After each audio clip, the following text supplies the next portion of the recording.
जय हिंद दोस्तों, मैं आप सभी के बीच लेकर आ गया हूं। ये देखिए आपका इंटरमीडिएट का जो एग्जाम 2025 में हुआ है आपका फिजिक्स सब्जेक्ट का, मैं उसका देखिए आंसर की लेकर आ गया हूं। और ये देखिए आप इसमें से आप ए टू जेड मिला सकते हैं, ठीक है। और ये सेट नंबर ई का है। चलिए तो देखते हैं। देखिए पहला क्वेश्चन क्या पूछा गया है, बहुत ही खूबसूरत क्वेश्चन पूछा गया है ना। बिल्कुल मजा आ गया होगा। मैंने जितना भी पढ़ाया हुआ है सभी बच्चे कह रहे हैं कि पूरा जितना पढ़ाए थे सर पूरा आया हुआ है, पूरा खूब लिखे हैं, ठीक है।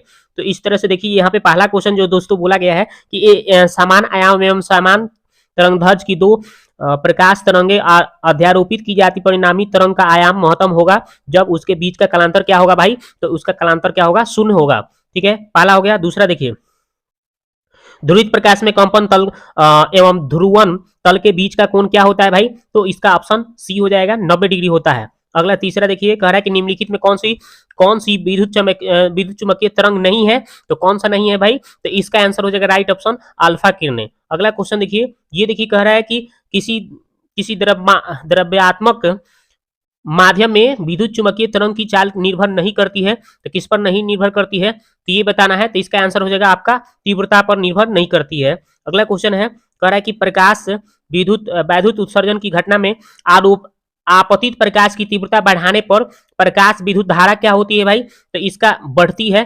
अगला क्वेश्चन देखते हैं। 6 नंबर क्वेश्चन बोल रहा है कि किसी गतिमान कण से संबंध डी ब्रॉगली तरंग तरंगधर्य निर्भर नहीं करती है, तो कथी पर निर्भर नहीं करती है, तो इसका आंसर हो जाएगा ऑप्शन बी, आवेश पर निर्भर नहीं करती है। अगला सवाल भाई कह रहा है कि फोटोन के गतिज द्रव्यमान का सूत्र क्या होता है, तो ये हो जाएगा आपका एच न्यू बटे सी स्क्वायर। अगला क्वेश्चन है कि जब सिलिकॉन में बोरॉन को अशुद्ध के रूप में मिलाया जाता है, अशुद्धि के रूप में तो परिणामी पदार्थ होता है, तो कैसा होता है, पी प्रकार के अर्धचालक होता है। अगला क्वेश्चन देखिए कह रहा है कि एन प्रकार के अर्धचालक में अल्पसंख्यक आवेश वाहक होता है, तो क्या होता है, तो इन प्रकार में क्या होता है, इलेक्ट्रॉन। अगला सवाल देखते हैं। अगला सवाल कह रहा है कि कौन सा लॉजिक गेट तब ही सही निर्गम देता है जब निवेशी भिन्न हो, तो इसका आंसर हो जाएगा ऑप्शन नंबर ए, और गेट। अगला सवाल देखिए कह रहा है पश्च अभिनत अभिनत डायोड होता है, तो क्या होता है भाई, तो आपका जेनर डायोड होता है और आपका फोटो डायोड दोनों होता है, ऑप्शन डी इसका आंसर होगा। अगला सवाल देखिए कह रहा है कि नॉन गेट का बुलियन व्यंजक कौन सा है, तो नॉन गेट का बुलियन व्यंजक, तो इसका ऑप्शन ए हो जाएगा आपका, ठीक है। अगला सवाल देखिए कह रहा है फाइबर ऑप्टिकल संचार में किस प्रकार की तरंगों का उपयोग किया जाता है, तो किसका उपयोग किया जाता है दोस्तों, तो इसका आंसर हो जाएगा विद्युत चुम्बकीय तरंगे। अगला सवाल देखिए, ये वाला देखिए फटाफट हम लोग देखते हैं। कह रहा है कि टीवी प्रसारण के लिए निम्नलिखित में से कौन सा आवृत्ति परास का उपयोग होता है, तो 30 से 300 मेगाहर्ट्ज। अगला सवाल देखिए, एक ही तत्व के समस्थानिकों के बीच का मुख्य अंतर क्या कहलाता है भाई, तो इसका हो जाएगा न्यूट्रॉनों की संख्या। अगला अगला अगला सवाल देखते हैं। तो इसका आपका 15 का कौन सा उत्तर हो गया, ऑप्शन बी हो गया। अगला सवाल देखिए, ये वाला देखिए कह रहा है कि निम्नलिखित में से कौन सा रेडियोधर्मी क्षय का प्रकार नहीं है, तो कौन सा नहीं है, तो इसका राइट आंसर हो जाएगा दोस्तों ऑप्शन नंबर डी, म्यूऑन क्षय। अगला सवाल देखते हैं।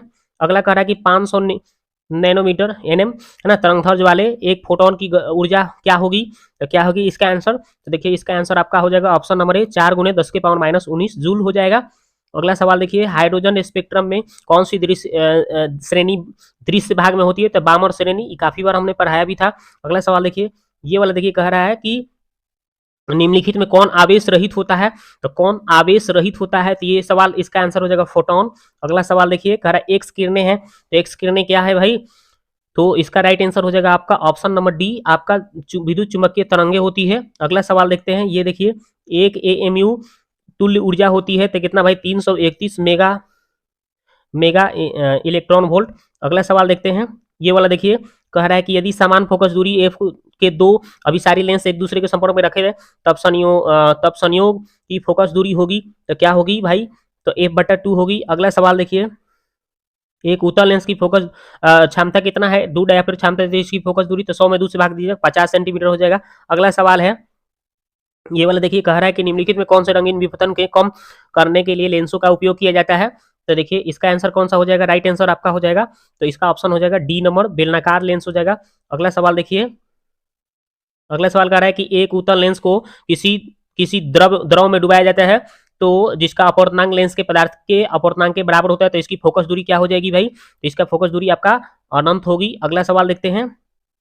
तब देखिए 25 हो गया। 26 कह रहा है कि साबुन के बुलबुले रंगीन दिखाई देते हैं किसके कारण? तब व्यक्तिकरण के कारण, है ना, प्रकाश के व्यक्तिकरण के कारण होता है। निम्नलिखित में से किसे ध्रुवी ध्रुवीकृत नहीं किया जा सकता है? तो ध्रुवीकृत कौन किसको नहीं किया जाता है भाई? तो आपका ध्वनि तरंगों को। अगला सवाल देखते हैं। एक व्यक्ति +2 डायोप्टर का चश्मा का प्रयोग करता है तो उसकी दृष्टि दोष कैसा हो जाएगा भाई? तो आपका दूरदृष्टि दोष होगा। अगला सवाल देखिए, कह रहा है कि किलोवाट घंटा मात्रक है तो ऊर्जा का, ये तो काफी इंपॉर्टेंट है, बार बार पूछा गया है ये क्वेश्चन। अगला सवाल है, कह रहा है कि निम्नलिखित में से कौन सा नियम ऊर्जा संरक्षण के सिद्धांत पर आधारित है? तो लेंज का नियम, ये तो आप पढ़े ही होंगे। अगला सवाल देखिए, तो अगला सवाल क्या है आपका? कह रहा है कि जब किसी एमीटर को शंट किया जाता है तो इसकी माप सीमा क्या होती है? तो इसकी माप सीमा क्या हो जाती है? तो बढ़ती है। अगला सवाल देखिए, कह रहा है कि चुंबकशीलता का विमीय सूत्र क्या होता है? तो चुंबकशीलता का विमीय सूत्र ऑप्शन नंबर ए है। अगला सवाल देखिए, तो ये वाला इसका मात्रक पूछ रहा है, तो इसका मात्रक क्या हो जाएगा दोस्तों? तो इसका मात्रक आपका ऑप्शन नंबर ए हो जाएगा। अगला सवाल देखिए, ये कह रहा है कि यदि किसी चल कुंडली गैल्वेनोमीटर को फेरों की संख्या बढ़ा दी जाए तो उसकी सुग्राहिता होगी, तो क्या हो जाएगी? सुग्राहिता, तो इसका हो जाएगा बढ़ जाएगी, बढ़ जाती है। अगला सवाल देखिए, अगला सवाल है उदासीन बिंदुओं पर क्या होता है? बी बराबर बी एच हो जाएगा। अगला सवाल देखिए, ये वाला कह रहा है कि यदि किसी प्रत्यावर्ती धारा का शिखर मान 10 ए है, एम्पियर है, तो इसका इसका वर्ग माध्य मूल का मान क्या हो जाएगा भाई? तो कितना हो जाएगा? 7.07 एम्पियर हो जाएगा। अगला सवाल देखिए, ये कह रहा है कि शुद्ध विद्युत प्रेरकीय परिपथ में शक्ति गुणांक का मान कितना होता है? तो 0 होता है।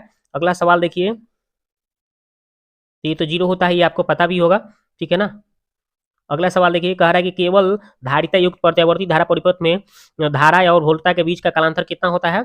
तो इसका आंसर हो जाएगा ऑप्शन नंबर बी, आपका 90 डिग्री होता है। अगला सवाल देखिए, अनुनाद स्थिति में एलसी परिपथ की आवृत्ति क्या होगी? तो ऑप्शन नंबर ए है। अगला सवाल देखिए, अगला कह रहा है कि एक ऊंचाई ट्रांसफार्मर की द्वितीय कुंडली में धारा का मान प्राथमिक कुंडली की तुलना में होती है, कैसा होती है भाई? तो इसका आंसर हो जाएगा बी, ऑप्शन नंबर बी, कम होता है। अगला सवाल देखिए, कह रहा है उत्तल दर्पण के प्रतिबिंब सदैव बनता है, तो कैसा बनता है भाई? तो आपका ध्रुव और फोकस दूरी के बीच। कैसा बनता है? ध्रुव और फोकस दूरी के बीच बनता है। अगला सवाल देखिए, कह रहा है कि यदि किसी माध्यम से निर्वात में संपूर्ण आंतरिक परावर्तन के लिए क्रांतिक कोण 30 डिग्री, तो माध्यम में प्रकाश का वेग कितना होता है भाई? तो इसका माध्यम में प्रकाश का वेग कितना होता है? तो 1.5 × 10�8 मीटर प्रति सेकेंड। अगला सवाल देखिए, दो आवेशों के बीच की दूरी आधी कर दी जाती है, तो एक आवेश को भी आधा कर दिया जाए तो दोनों के बीच लगने वाला बल उनके पहले की अपेक्षा क्या हो जाएगी? तो पहले की अपेक्षा क्या हो जाएगी? तो इसका राइट आंसर हो जाएगा, इनमें से तो कोई ऑप्शन नहीं है, इनमें से कोई नहीं इसका उत्तर हो जाएगा। अगला सवाल देखिए, कह रहा है कि एक इलेक्ट्रॉन की विभवांतर भी के अधीन विराम त्वरित करने पर इसकी चाल होगी, तो क्या होगी चाल?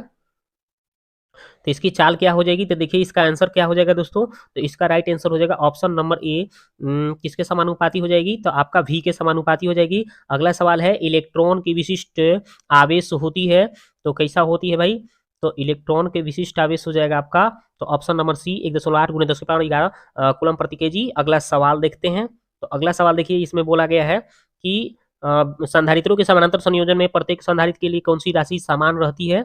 तो कौन सी राशि आपका समान रहती है? तो इसका हो जाएगा विभवांतर हो जाएगा। अगला सवाल देखते हैं, कह रहा है कि वायु में दो धनावेशों के बीच की परावैद्युत पदार्थ रख देने पर इनके बीच प्रतिकर्षण बल का मान क्या हो जाएगा भाई? इनके बीच का प्रतिकर्षण बल का मान क्या हो जाएगा? तो घट जाएगी। अगला सवाल देखते हैं, ये देखिए आपका 48 नंबर देखिए, कह रहा है कि न्यूमेरिकल सवाल है कि 0.2 माइक्रोकूलम के दो बराबर और विपरीत आवेशों के बीच की दूरी 3.0 सेंटीमीटर, तो इसकी परावैद्युत द्विध्रुव आघूर्ण हो जाएगा, तो कितना हो जाएगा द्विध्रुव आघूर्ण? तो इसका राइट आंसर हो जाएगा 6.0 × 10⁻⁸ कूलम मीटर। अगला सवाल देखते हैं, ये वाला कह रहा है कि एक बंद पृष्ठ के भीतर एन वैद्युत द्विध्रुव स्थित बंद पृष्ठ से निर्गत कुल विद्युत फ्लक्स होगा। कुल विद्युत फ्लक्स क्या हो जाएगा? बंद परिपथ में सोना होता है ना, तीव्रता चाहे विद्युत फ्लक्स सब सोना होता है बंद परिपथ में। आगे देखते हैं, 100 माइक्रोफैराड धारिता वाले संधारित्र को 100 वोल्ट तथा आवेशित करने पर उसमें संचित ऊर्जा होगी, तो कितना होगी? 0.5 जूल होगी। अगला सवाल देखते हैं, ये देखिए कह रहा है कि निम्नलिखित में किसका मात्रक वोल्ट प्रति मीटर है? वोल्ट प्रति मीटर आपका विद्युत क्षेत्र का होता है। अगला सवाल देखिए, कह रहा है कि वैद्युत चालन में चालक से मुक्त इलेक्ट्रॉन का अपवाह वेग भी एवं चालक के सिरों के बीच लगने वाले विभवांतर भी के बीच संबंध है, तो v के बीच संबंध है क्या, v स्क्वायर के अनुक्रमानुपाती होती है। अगला सवाल कह रहा है कि एक चालक की वोल्टा v तथा धारा के I के बीच ग्राफ एक सरल रेखा है, तो y अक्ष की I को प्रदर्शित करता है, तो थीटा कोण बनाती है, तो चालक की प्रतिरोध क्या होगी, तो tan थीटा होगी। अगला सवाल देखते हैं, विद्युत परिपथ की शक्ति क्या होता है, वी स्क्वायर बटा आर। ये तो बार बार पूछे, तो आप लोग पढ़ते होंगे। ताप बढ़ाने के साथ अर्धचालक का प्रतिरोध क्या होता है, तो इसका आंसर हो जाएगा आपका बी हो जाएगा, घटता है। ठीक है, ऑप्शन बी हो जाएगा, घटता है। अगला सवाल देखते हैं, 56 नंबर सवाल देखिए, ये क्या बोल रहा है कि निम्नलिखित में से कौन सा प्रतिरोध आर को व्यक्त करता है, तो ऑप्शन डी हो जाएगा। अगला सवाल देखिए, कह रहा है कि लौह चुंबकीय पदार्थ की अपेक्षिक चुंबकशीलता न्यू आर का मान क्या होता है, एक से ज्यादा होता है, यानी ऑप्शन नंबर सी आंसर। अगला सवाल देखिए, ये वाला कह रहा है कि R1 R2 R3 प्रतिरोधों को श्रृंखला परिपथ में प्रत्येक के प्रतिरोध ने प्रवाहित धारा का मान कैसा होता है, समान होता है।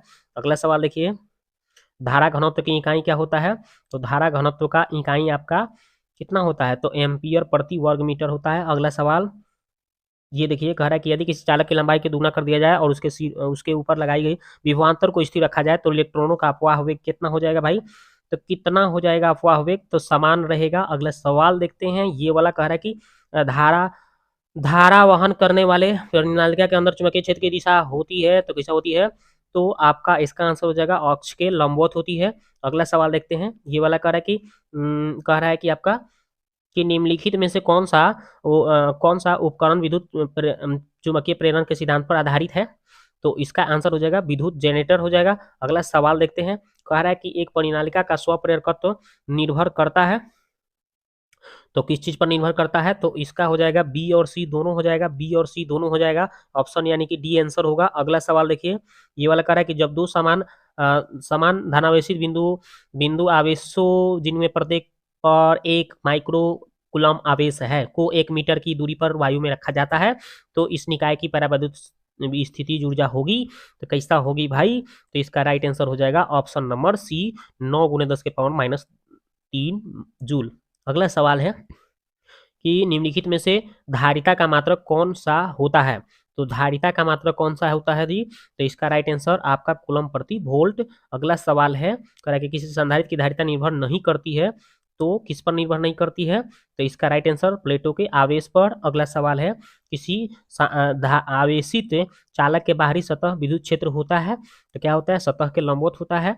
अगला सवाल है कि यदि किसी चालक को बाहरी विद्युत क्षेत्र में रखा जाए, तो चालक के अंदर का क्षेत्र कैसा होगा, तो चालक के अंदर का क्षेत्र क्या हो जाएगा, शून्य हो जाएगा। अगला सवाल देखिए, कह रहा है कि विपरीत चिन्हों के दो बिंदु आवेशों के लिए निम्नलिखित में से कौन सा कथन सही है, तो इसका आंसर हो जाएगा ऑप्शन नंबर सी, स्थितिज ऊर्जा धनात्मक और ऋणात्मक दोनों हो सकता है। ठीक है, अगला सवाल है, लास्ट क्वेश्चन है कि गॉस का नियम कहता है कि किसी बंद सतह से गुजरने वाला विद्युत फ्लक्स क्या होता है, तो विद्युत फ्लक्स क्या होता है भाई, तो संलग्न आवेश के क्या होती है, समानुपाती होती है। तो देखिए, हमने आपको पूरा आंसर की करेक्ट आंसर मिलवा दिया, और आप अपना देख लीजिए कि कितना स्कोर आपने फिजिक्स में किया। ठीक है, इस तरह से अगले वीडियो में भी, अगले कल जो एग्जाम होगा केमिस्ट्री या जो भी सब्जेक्ट हो, उसका हम आंसर के लेकर आएंगे। तो वीडियो कैसा लगा आप जाकर कमेंट्स में कमेंट करें। अगर आपको फिजिक्स पढ़ना है शुरू से अंत तक, या मैथ कोई भी विषय, तो आप कमेंट करें, तो मैं आपको नए वाला सेशन में कोर्स लेकर आऊँगा। ठीक है, कोर्स लेकर क्या, यूट्यूब पर मैं फ्री पढ़ाऊँगा, फ्री ऑफ कॉस्ट। ठीक है, मिलते हैं नेक्स्ट वीडियो में।